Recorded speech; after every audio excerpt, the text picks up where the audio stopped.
Assalamu alaikum warahmatullahi wabarakatuh. In this video, I'm going to give you 10 profitable business ideas that you can do as a stay-at-home mum, inshallah. Let's get started. Before we begin, don't forget you can download my free PDF printable journal if you go to www.cupofparenting.com/planner or just click on the link in the video description below. The first idea is online tutoring. We live in a day and age where there are a lot of opportunities to do tutoring, especially since COVID, and a lot of parents have started home educating or supplementing their children's education with online tutors. Now, obviously this depends on which field you have knowledge or expertise in, but if there's something that you know that you can help, perhaps you help your own children with, or you have a qualification that you don't currently use, even if it's in Quran studies or Islamic studies or any other subjects like maths, English, the list is endless.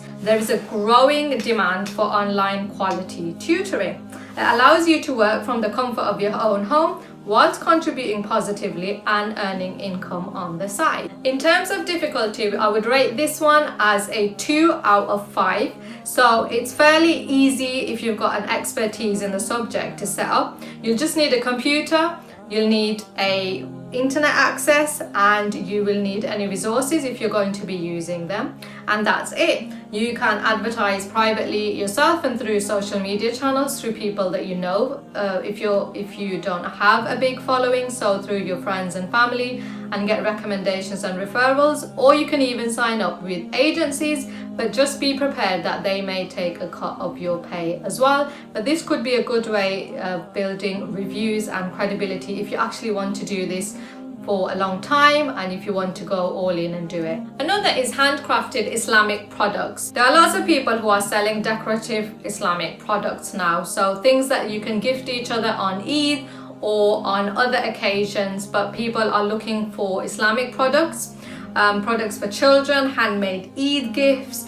This can be fulfilling and profitable. So you can start off by one product to test the waters, if you like, and see what sells. You can have a look online to see what some popular products are that people are selling.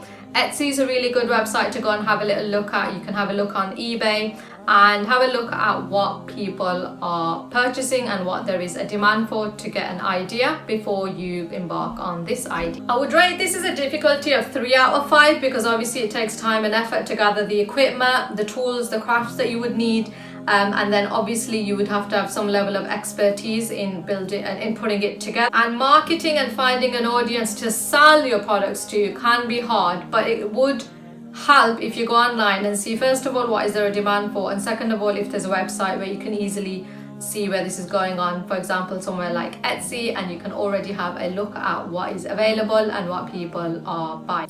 Another idea is selling online courses. These courses can be in a range of things, whether it is Islamic studies or related to content creating or related to parenting, whatever you're good at. Everybody is an expert in something.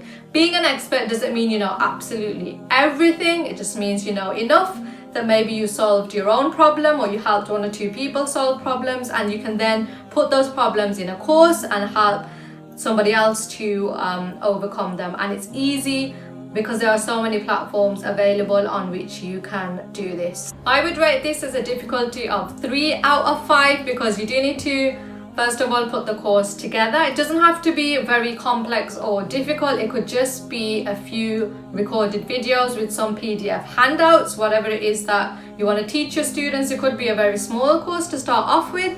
Just find a platform online. There are some specialist providers that allow you to do this, for example Teachable, Thinkific, Kajabi, all of these, or you can even do it on your own website if you don't want to use these ones, where you can upload the course and have students enroll.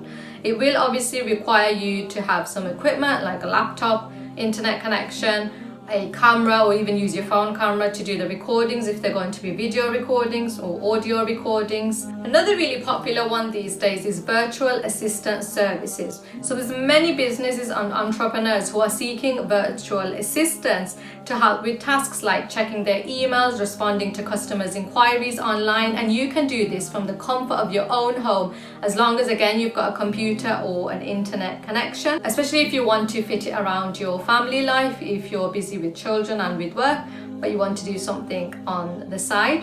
I would rate this as a 2 in terms of difficulty. There's lots of places online where you can offer this service, for example Upwork or Fiverr, and people can come and request your services, and you can, take on projects and build your reputation online, and let people sort of review your work. Just do what you're comfortable doing with until you can build up a successful portfolio. Another one is catering or baking.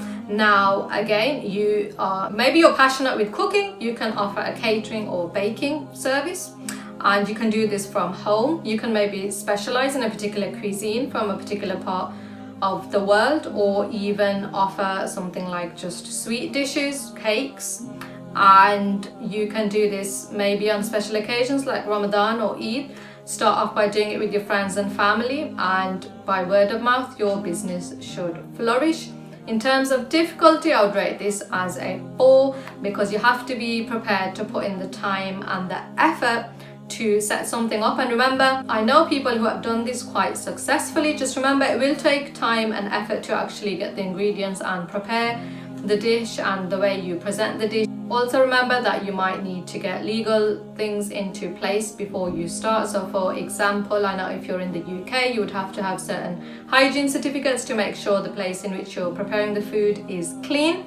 But it's not something that's difficult. There are a lot of free online resources available wherever you are in the world. Sometimes people be put off because they think that if they need to go through getting the relevant certificates or the relevant training, that it might be something daunting or hard. But it's just a matter of having the confidence to get those done. And oftentimes an inspector will be happy to come to your house and actually give you advice. That happened with one of my friends that I know, and tell you exactly what you need to get going.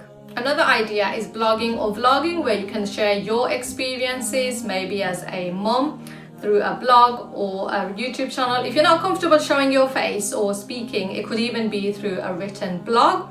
And I do this, and it's actually something that's quite enjoyable. You can do it at whatever time it suits you, and you can monetize it eventually when you get enough traffic and audience build. I would rate this as a difficulty of 2 because, to be honest, it doesn't take very much to set up your own website. You can do it quite easily on WordPress or any website of your choice, and you can just get writing. Later on down the line, if you want to seriously thinking about how to monetize it, then you can think about things like SEO and getting audience to come to the blog, and how you can build up that traffic and how you can then monetize it. So those are all things that you can think about, but it is something that's actually a lot of people who do it find it enjoyable, and sometimes people just do it because they find it therapeutic. But that's a good way to do something that's fairly easy to get going. Another idea is, if you're good at making clothes, you can do sewing or tailoring, where you either adjust Islamic clothes for women or you sew them yourself and sell them. I know quite a few people who are doing this successfully, and if you've got a real knack for it, a real skill for it, you can make some pretty good money because it's quite a specific niche, isn't it? I know a lot of Muslimas go out and don't find what they're looking for in terms of clothing wear for different occasions, and they would rather prefer that somebody handmade outfits for them. Equally, if you don't want to specifically sew them or tailor them, but you live somewhere where you know there's a demand for those kind of clothes, you can source them from a suitable Islamic country, and where those clothes are being sold. So say for example, we live in the UK. I know people who source clothes from Turkey, for example, in bulk, and then they sell them to people here who have a need for them. So that's something else you can do. I would rate this in terms of difficulty as a 3 because it does take time and effort to source your fabric, or if you're going to be doing it yourself, obviously the effort is going to take that you're going to need to actually sew something.